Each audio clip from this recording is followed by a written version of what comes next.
The Black Socialist here again, bringing you another video. And today we're going to discuss culture. We're going to break it down into three different videos, three different sections. The first video we're going to discuss is hunters and gatherers. And we're going to take a look at the Bantu people or the San people of the Kalahari Desert and look at their culture. The next group of people, or the next video we're going to discuss, is going to be the importance of culture. We're going to take a look at an article written in Life Science and discuss the importance of culture. And then the third video is we're going to take a look at the earliest forms of civilizations, societies, and as well as try to pinpoint to today's society is what is a whole looking at culture as far as societies goes and civilizations go. And so with that being said, thank you for tuning in. If you enjoy these videos, please hit the like and subscribe button. If you don't, please leave a comment and say why. It's always helpful. And we shall begin. The San are the oldest inhabitants of southern Africa, where they have lived for at least 20,000 years. San has received the attention of anthropologists and the media with their survival and hunting skills, a wealth of indigenous knowledge of flora and fauna of southern Africa, and their rich cultural traditions. Archaeological evidence reveals the Kalahari has been occupied by hunter-gatherers for millennia. These people have been extensively studied by anthropologists and archaeologists, seeking parallels between modern hunter-gatherers and their ancestors. The San, however, are not living fossils like any other people. They change with circumstances. Kalahari hunter-gatherers today retain many aspects of ancient lifestyles but are not isolated from the modern world or the money economy. The earliest hunter-gatherers in southern Africa were the San people. The San were also known as Bushmen, a term used by European colonists that are now considered derogatory. The San populated South Africa long before the arrival of the Bantu-speaking nations and thousands of years before the arrival of Europeans. Sign language characterized by implosive consonants of clicks or belonging to a different type of language family from those Bantu speakers. Archaeological evidence shows that South Africa was a part of a large region including North and East Africa in which modern humans first evolved and lived. Hundreds of thousands of generations of Stone Age hunters and gatherers populated the South African landscape for nearly 2 million years. Yet for most of that time we know nothing of their names, language, memories, beliefs, wars, or alliances. The San are the best model we have for the hunter and gatherer lifestyle that saw so many generations through the Stone Age. And it's tempting to say that the history of the later Stone Age is the history of the Sun. This can only be done at a broader life level of generalization, but evidence does point to a San history. The San have a rich oral history and have passed down stories from generation to generation. The oldest rock paintings they created are in Namibia and have been radiocarbon dated to be 26,000 years old. The San rock art gives us clues about their social and belief system. The ability of later Stone Age hunter and gatherers to sustain themselves was seriously challenged at least 3 times in the past 2,000 years. Firstly, this occurred with the southern migration of the Khoikhoi herders in the western half of the country. Although they appear to have developed a symbiotic relationship with the hunter-gatherers, they converted individuals to herding and therefore weakening hunter-gatherers' social cohesion.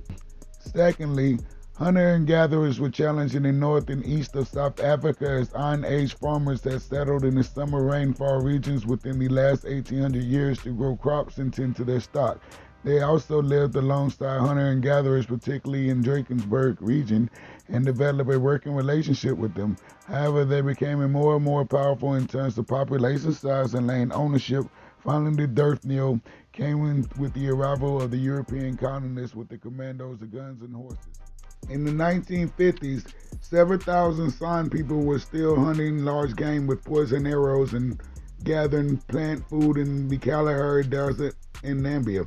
One group, the Akong, lived in the area near the border between Namibia and Botswana.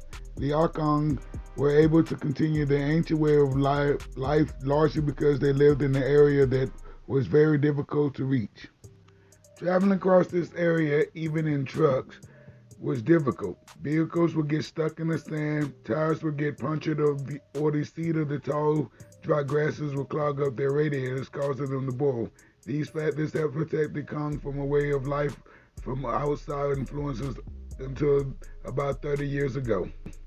A law passed in 1970 meant that the Kong lost 90% of their traditional land.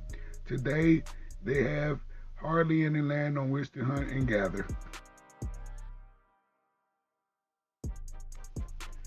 So what's missing from this is the fact that what happened after the 1970 law and to the San people, they were most of them were basically integrated or assimilated into society, and some of them tried to remain as far as being hunter and gatherers. However, for the most part, most of them was forced into assimilation.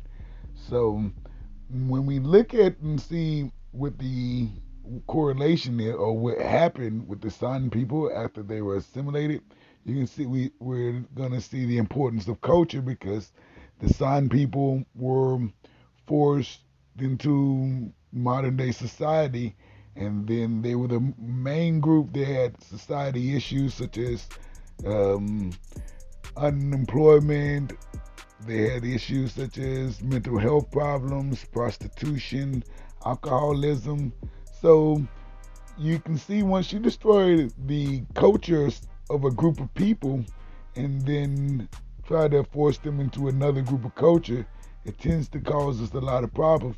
And most of the San people, if preferable, they would have wanted to go back into the hunter-gatherer lifestyle. Now, when we look at the San people, they're very important to us as far as researchers go, or those who research things. That mainly because when we look at the San people, we can see a group of people who have remained constant for 20,000 years. We see a group of people who had culture, who can survive any type of environment, basically, as long as they can hunt and as long as they have the understanding of the environment right on.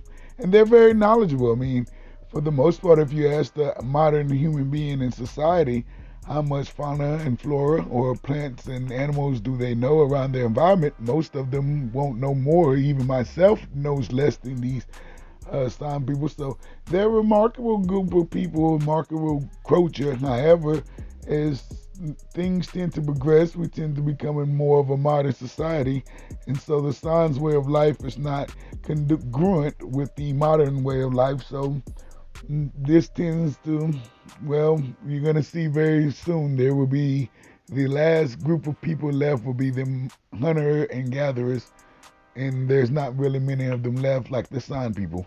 So now, for more, again, we'll go back into what the main point of this video was, to let you know the importance of culture and what happens when a group of people loses their culture. So as the San group of people way of life was forced to change, and so too did they begin to develop many of the problems that certain groups or minority groups, or however you want to call them, subgroups in society tend to face the same problem.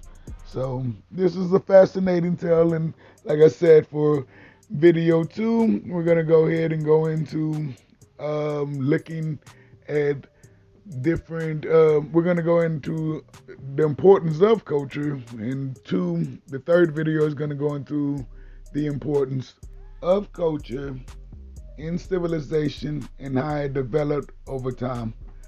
Thank you for watching. I'm the Black Socialist. If you like the video, hit like and subscribe. If not, leave me a comment. Thank you. Bye.